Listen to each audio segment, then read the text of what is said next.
What's up, everybody? Chad, the real estate dad, here with the Sahar Group with Engel and Volker, Colorado Springs. Excuse me. Welcome to episode 13 of Real Estate Questions from a Teenager and More. Good morning, Micah. Good morning, Dad. How we doing today, son?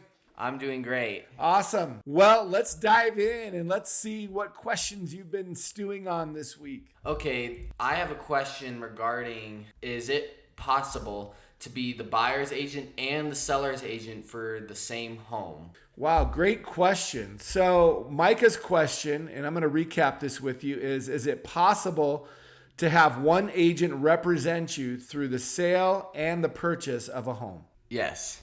Well, so that is a great question. When you have signed an exclusive right to either a buyer's agency or a listing agency, that agent has uniform duties and a fiduciary responsibility to you to represent you. When one agent is representing both sides, that's called a transaction broker. Now, that is if each party is willing to accept the responsibility that the agent does not owe a fiduciary responsibility to one party over the other. So what happens is, as an advisor, one of the challenges with that is you downgrade the service of the advisor and the representation that you're getting by the advisor. So what happens is if they're negotiating for you, they're really not negotiating with your best interest at hand, because all they're doing is facilitating whatever the buyer or the seller is requesting through the negotiations of the terms of the contract. Does that make sense? Yes, it does. Thank you for answering. Excellent. Well, if you all have questions out there in regards to representation and what is a buyer's agency, why it's so important to have an advisor represent you, because there's a higher level of service that we want to ensure that you're represented with through the transaction. So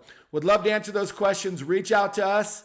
We would be truly honored to help navigate you through the purchase or sale of your property. Have a great day, everybody.